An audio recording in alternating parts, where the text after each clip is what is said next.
All right, we're putting a new front disc brake kit on a 1970 F100. Took off the drum brakes. The first thing you do when you get your new disc brake kit is take out the Kingpin and you put it in the freezer.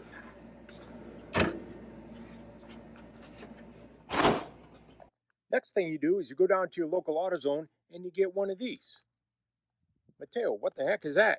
Well, I'll tell you. It's this OEM Tools adjustable brake cylinder hone,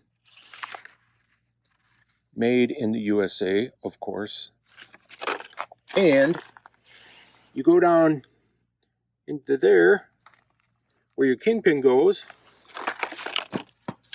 and I use some carb cleaner to lubricate, and you hone out the inside of that right there. I already did it.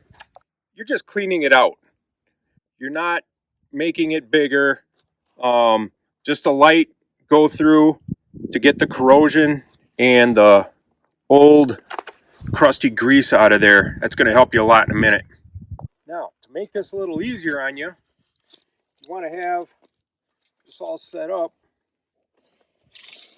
a certain distance off the ground or off your table or floor, whatever you got. I already put new bushings back there. And I have found that right at 7 inches for the bottom portion where the pin goes, 7 inches. And that's going to work out really good and make it a lot easier in a minute. If it's more than 7 inches, you know, put some boards under here or something and give yourself a 7-inch gap right there.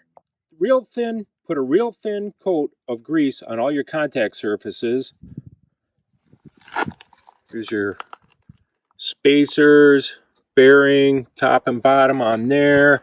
Then of course in here, here, and on these surfaces here and here.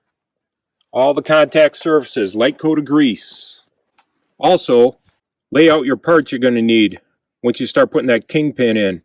Spacers, bearing, then your bottom cap, minimum.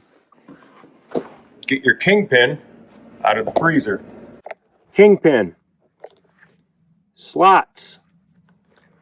Longest portion is going to go down towards the ground. Here's the shorter portion up here. And take your washers, your spacer here.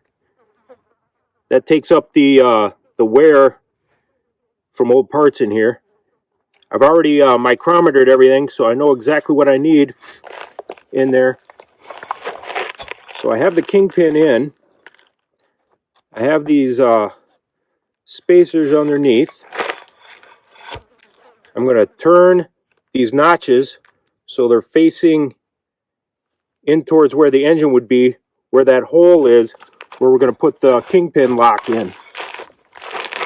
So you're holding that all together right here with my left hand and set it down, get that pin lined up.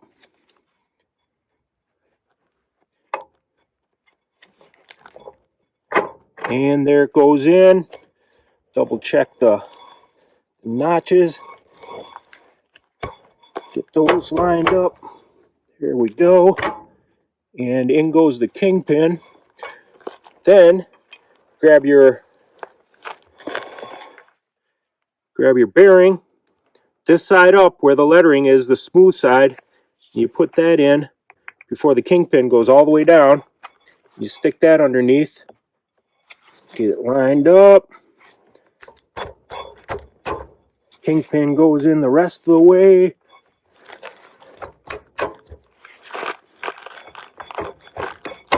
And there it is.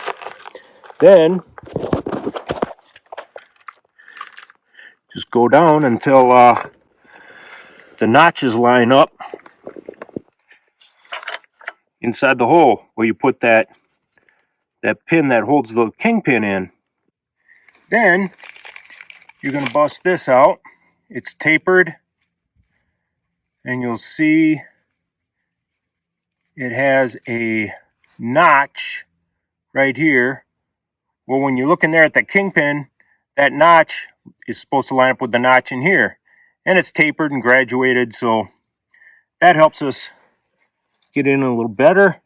Just put that tapered and graduated portion right in here, and the hole is graduated as well, so I got to start on the front and put it towards the rear. There it is, sticking out, and you put on washer, nut, and then you tighten those up. And then you got it 98% done right there. Have a good one.